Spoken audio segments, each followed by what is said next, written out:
Beyond becoming, the path to true freedom. We spend our lives running toward success, love, security, meaning.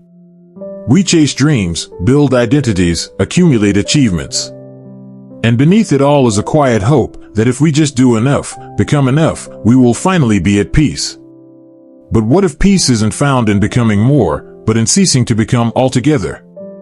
In a world that teaches us to strive endlessly, the Buddha offered a teaching so profound, so radical, that it still echoes across centuries. True freedom lies not in continuing the cycle of rebirth, but in ending it completely.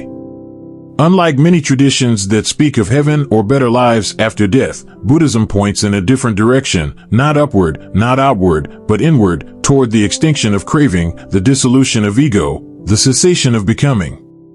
Rebirth, far from being a gift, is seen as the root of all suffering. Whether born as a human, a god, or in any other realm, existence itself carries the marks of aging, loss, pain, and death. As long as we are caught in the wheel of samsāra, we are bound to suffer. But there is a way out. The Buddha did not offer mere consolation, he offered a path. A path rooted in morality, sharpened by concentration, and illuminated by wisdom. A path that leads not to a better version of this life, but to the end of all suffering, all becoming, all rebirth. That final goal is called Nirvana, not a place, but a state beyond time, beyond identity, beyond death. This teaching is not an escape from life, it is a return to what is real. It is not the death of meaning, but the birth of clarity. To understand it, and to walk it, is to discover a peace the world cannot offer. Let us now explore this path, the path beyond birth and death, and uncover what it truly means to be free.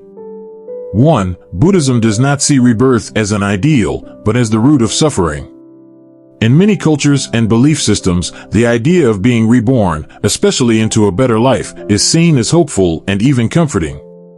People pray for a better next life, imagine being reunited with loved ones, or dream of being born into more fortunate circumstances. But Buddhism challenges this view at its very core. According to the Buddha, rebirth is not something to wish for, it is the very foundation of dukkha, or suffering. As long as we continue to be born, we are trapped in an endless cycle called samsāra. This cycle includes all forms of existence, from the lowest hell realms, to the human world, to the heavens. But no matter how high or low one's rebirth may be, the same pattern remains. Birth leads to aging, aging leads to illness, and illness ends in death. Even the gods in heavenly realms are not free from this. Their bliss is temporary, and when their karma runs out, they too fall back into the lower realms. Take for example the life of a rich and powerful person. They may have everything the world can offer, wealth, status, beauty, health, but none of it can protect them from impermanence. They still grow old, they still experience loss, and eventually, they must face death. Their next life will depend entirely on their karma, not their current fortune. Even if they are reborn as a celestial being, that too is just a pause in the cycle, a longer, more pleasant dream before waking up once again in the reality of suffering. From a personal perspective, I find this teaching both sobering and liberating. It's sobering because it forces me to confront the uncomfortable truth that no matter how much I try to improve my circumstances, I cannot escape the suffering built into the very structure of life. But it's also liberating because it shifts my focus. Instead of obsessing over how to make this life more perfect or praying for a better rebirth, I can begin to turn inward, to investigate the very nature of suffering, to understand its roots, and to work toward complete freedom from it. This doesn't mean we should abandon compassion or stop trying to live meaningful lives. On the contrary, it means we stop clinging to illusions. We begin to see that the goal isn't to polish the wheel of samsāra, but to step off it entirely. 2. The ultimate goal is to end the cycle of rebirth, not just improve it. While many religious paths encourage moral living to attain a better afterlife, perhaps in a paradise, a higher realm, or a blessed rebirth, the Buddha offered something far more radical, a complete exit from the entire system of birth, death, and rebirth. To the Buddha, even the best realms, the heavens, the world of humans, are still part of the same samsaric prison. So long as the roots of ignorance, craving, and attachment remain in the heart, rebirth will continue, regardless of how favorable the next destination appears. The Buddha's goal was not merely to improve our position in the cycle, but to break the cycle itself. This is a core distinction that sets Buddhism apart. The purpose of practice is not to be reborn as a deva, god, or in a paradise. The ultimate aim is nirvana, a state beyond becoming, beyond form, beyond time. Imagine someone trapped in a burning building. Trying to find a cooler room or a more comfortable corner might bring temporary relief, but the fire still rages. The only true safety lies in escaping the building altogether. In the same way, being born into a better life is like moving to a nicer room within a burning house, still temporary, still subject to loss. True peace only comes when one is no longer caught in the fire of samsāra. From my personal journey, this insight profoundly shifted how I view spiritual goals. I used to think spiritual progress was about self-improvement, becoming wiser, happier, more compassionate, and while those are noble aims, I realized they are still bound within the framework of becoming. The deeper challenge is to uproot the very craving for existence itself, to stop seeking identity in any form, even a spiritual one. The Buddha taught that nirvana is not about becoming something more, but about letting go of all becoming. It is the unbinding of the self from all formations, all identities, all cycles. This teaching invites us not to decorate our prison cell, but to find the key that unlocks the door. It's a hard truth to accept, especially when life feels good, or when we feel hopeful about the future. But when suffering inevitably arrives, through loss, aging, or death, this deeper truth shines through. No version of conditioned life can bring lasting peace. Only freedom from the cycle itself can do that. 3. Nirvana is not a place, but a state of mind free from defilements. One of the biggest misconceptions about nirvana, nibbana in Pali, is that it is some kind of mystical heaven or faraway paradise, a realm where the enlightened live in bliss after death. But in truth, nirvana is not a place. It is not something out there. It is a profound inner transformation, a radical shift in the nature of one's mind. The Buddha described nirvana as unborn, unbecome, unmade, unconditioned. It exists outside the realm of space and time as we know it. It cannot be reached by traveling in any direction because it's not a physical location. Rather, it is the end of craving, the extinction of greed, hatred, and delusion. It is the state of mind that arises when the fires of attachment have been completely extinguished. To understand this more clearly, let's consider the nature of our daily suffering. Why do we experience mental pain?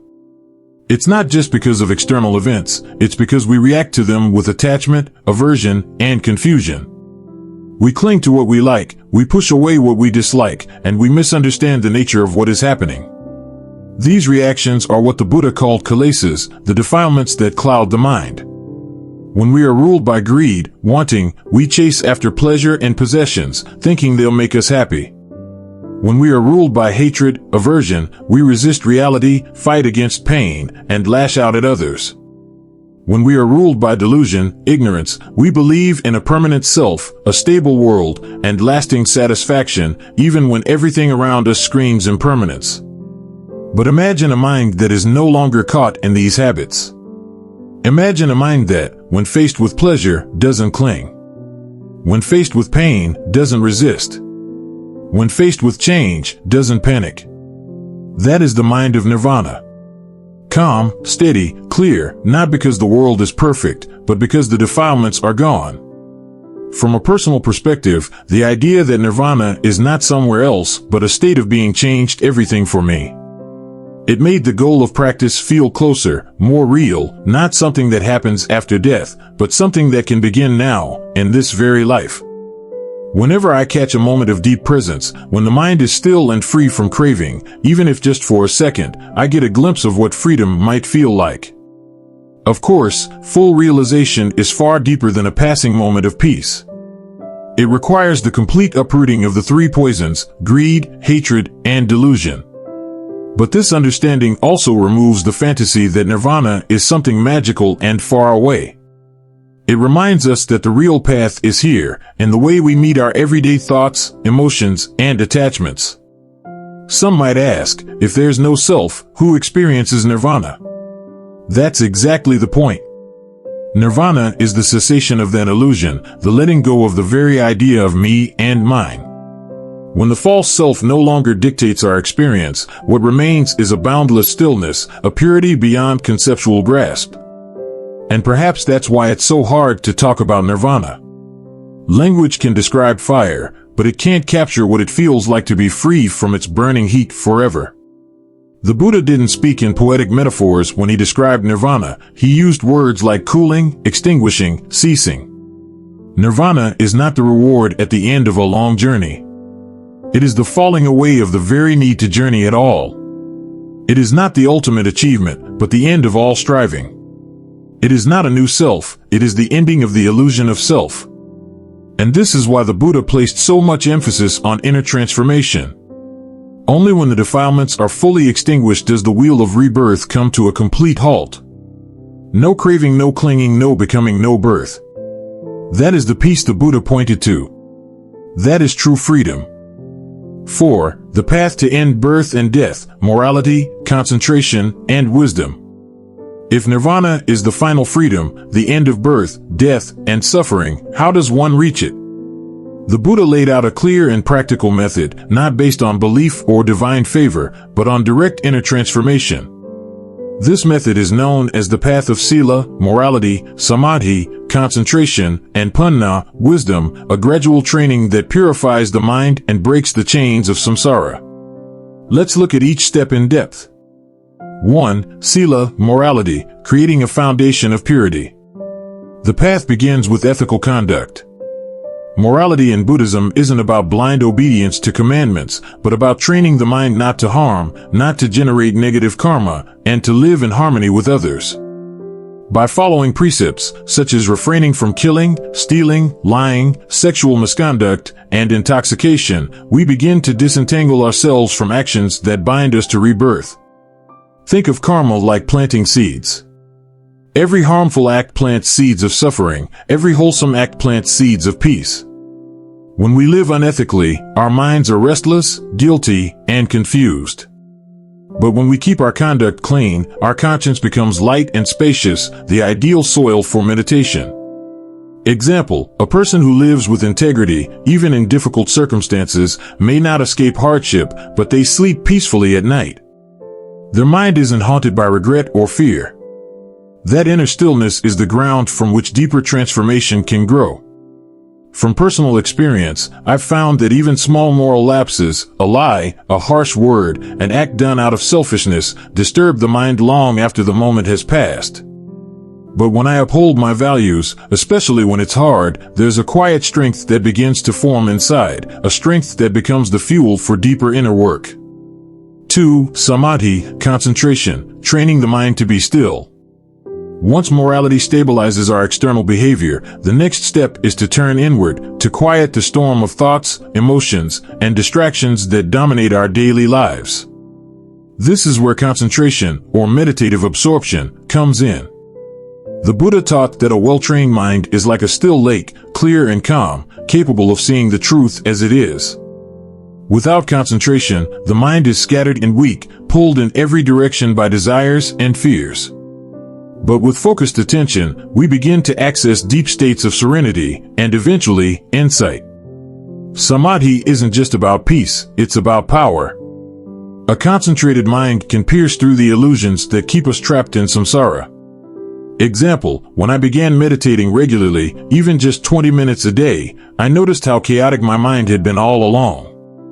I thought I was calm, but beneath the surface, there was constant craving, replaying of memories, planning, judging. Bit by bit, through breath awareness and mindfulness, I started to experience moments of stillness.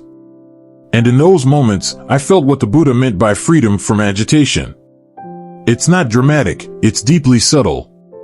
But it points toward a deeper kind of peace than anything external could offer. 3. Paññā, wisdom, seeing the truth as it really is. The final and most crucial step is wisdom, the clear seeing into the true nature of reality. This isn't intellectual knowledge or philosophy. It is direct experiential insight into the three marks of existence. Impermanence, anicca, all things arise and pass away. Nothing lasts. Suffering, dukkha, everything conditioned is ultimately unsatisfying. Not self, anatta, there is no permanent, unchanging self at the core of experience. When this insight becomes real in our bones, not just as an idea but as direct perception, clinging begins to fall away. We stop grasping at things to make us happy because we see their fleeting nature. We stop resisting change because we understand it's inevitable. We stop constructing identities because we see they are empty processes, not solid beings. This wisdom is what cuts the root of rebirth. Once the mind stops generating craving and ignorance, there is no fuel left to propel it into another existence. The fire burns out. The wheel stops turning. Example, one of the most profound shifts I've experienced came during a silent retreat where I truly saw, not just believed, that every thought, sensation, and emotion was arising and vanishing on its own. There was no me controlling it. Just phenomena flowing in and out of awareness. That glimpse changed the way I relate to suffering. I still feel pain, but I no longer assume it has to define me. And in that space, a new kind of freedom began to emerge. The interdependence of the path. It's important to note that these three, morality, concentration, and wisdom, are not steps to be done one after the other, like a checklist. They support and strengthen each other. Morality makes concentration possible. Concentration deepens the mind's ability to see. Wisdom uproots the causes of suffering.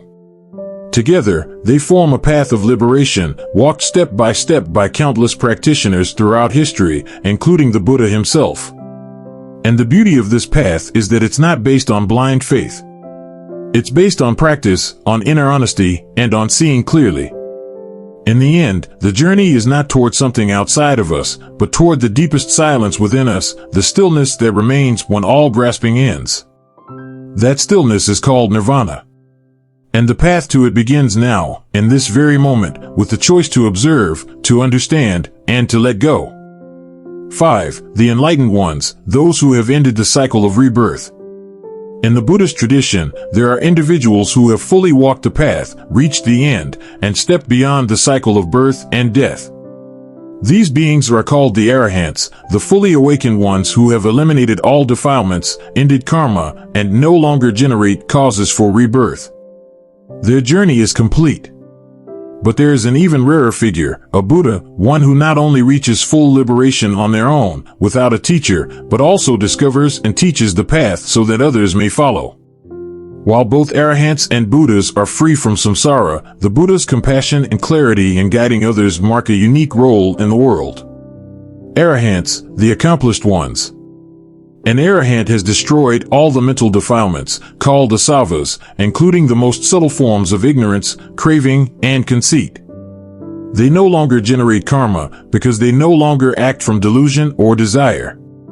Their mind is completely pure, their awareness is unobstructed, and they dwell in peace, whether in the midst of a city or deep in solitude. When an Arahant dies, there is no further rebirth. The causes and conditions that once propelled the cycle of becoming have been cut at the root. The body falls away like a shed garment, and nothing remains to reappear. As recorded in the ancient texts, Arahants often declared, just before their passing, Sanaveda minati, Rapamama navijati, Sanasiye Rapasiye, Yaminati na tasadaka. Perception is no more for me. Form no longer exists. Where there is neither perception nor form, there is no suffering. Or more simply, birth is ended. The holy life has been lived. What had to be done is done. There is no more coming back to this world. These are not poetic lines. They are technical declarations of full release, statements of final emancipation from the endless cycle of rebirth. The Buddha, the one who shows the way. While Arahants attain liberation by following the path, a Buddha is unique in that he rediscovers the path in a time when it has been lost to the world. Siddhartha Gautama, the historical Buddha, was not taught by any living master how to reach nirvana. He found it through deep meditation and relentless investigation into the nature of suffering. But he did not stop with his own liberation. Out of great compassion, he spent 45 years teaching others how to walk the same path. He gave the world not just a philosophy, but a complete method for awakening, one that continues to guide seekers thousands of years later. While the Buddha and the Arahants are no longer reborn, their legacy remains alive in the Dharma, the teachings, and in the Sangha, the community of practitioners who preserve and practice the truth. What happens after liberation? This is one of the most profound and mysterious questions in Buddhist thought. What happens to an enlightened being after death? The answer, according to the Buddha, is, it cannot be said. Why? Because all categories we use, existence, non-existence, both, or neither, no longer apply. Nirvana is beyond conception. The mind that has transcended samsāra does not go anywhere. It doesn't vanish like smoke, but neither does it relocate to a hidden world. It is simply unbound. Free. This can be a difficult idea to grasp, especially for those of us raised with a belief in a permanent soul or afterlife. But the Buddha's teaching is clear. What continues through rebirth is not a self, but a stream of causes and effects. When those causes end, when craving and ignorance are uprooted, the stream stops. There is nothing left to be reborn, because there is no one there to be reborn. From a personal viewpoint, when I first encountered these teachings, I struggled with them. The idea of not being reborn felt cold and final. In a world that often romanticizes eternal life or reunion with loved ones after death, the Buddhist goal of non-return seemed strange, almost lonely. But the more I reflected, the more I began to understand that this view isn't nihilistic. It's profoundly peaceful. It's not about annihilation, it's about freedom from becoming. It's about no longer being tossed around by forces beyond our control, karma, craving, aging, loss. To no longer be reborn means to no longer be caught in a body that breaks down, in emotions that rise and fall, in fears that haunt, or in desires that never truly satisfy. The enlightened ones are not to be pitied, they are to be honored. They did what most of us cannot even imagine. They let go of everything, even the deepest attachments to existence itself. And in return, they tasted the highest peace, the unshakable, the deathless. The path is still open. The Buddha said, "All that arises, passes away. This is the way of all things. Be diligent. Be mindful. Be free." The path to freedom has not closed. It remains open to all who sincerely walk it. And while it may seem long and difficult, every step toward inner clarity, every moment of mindfulness, every act of compassion, they are all movements toward the end of suffering. We walk not just in the footsteps of saints, but toward the same silence they entered, the silence beyond birth and death. The silence that needs no name, because it is beyond all becoming. And that is the final goal. Not to become something more, but to end becoming altogether. Not to seek eternal life, but to end the need for rebirth itself. Not to escape the world out of fear, but to awaken from the illusion that we were ever bound to it. Conclusion, the end of becoming, the birth of true freedom. In a world obsessed with becoming successful, becoming better, becoming eternal, the Buddha's teaching stands as a profound counterpoint. It doesn't promise a more comfortable existence within the cycle of life and death. It doesn't lure us with dreams of heaven or endless rebirths and paradise. Instead, it points to something far deeper, far more radical, the complete cessation of suffering through the end of craving, ignorance, and rebirth. This teaching may seem stark at first. It challenges our deepest assumptions, that life must continue, that identity must persist, that meaning comes from becoming something. But upon closer reflection, we see that everything we cling to is impermanent, unstable, and incapable of offering lasting peace. What we call life is not a continuous, stable self moving through time. It is a stream of conditions, endlessly shifting, endlessly unsatisfying. The Buddha's compassion lies not in offering us comforting illusions, but in showing us the truth that liberates. He showed that suffering has a cause, and that cause can be uprooted. He showed that rebirth is not our destiny, it is our habit. And habits can be broken. Through the path of morality, concentration, and wisdom, we are invited to turn inward, not to escape the world, but to see it clearly. We are asked not to believe blindly, but to verify through practice, through direct experience. This is not a path reserved for monks or mystics. It is open to anyone who dares to look within and ask, what am I clinging to? What am I afraid to lose? What would it mean to be truly free? Nirvana is not a promise for the afterlife, it is a possibility in this very life. A state beyond fear, beyond desire, beyond identity. A silence that is not emptiness, but fullness without clinging. When the fires of greed, hatred, and delusion go out, what remains is peace, not the peace of having all you want, but the peace of no longer needing anything at all. And so, the final goal of Buddhism is not to improve the world of samsāra, but to transcend it. Not to polish the chains, but to break them. Not to be reborn better, but to be free forever. The question is not, what will I become? The question is, can I stop becoming? And that stillness, and that ending, is the beginning of true liberation. The journey ends, and what remains is freedom.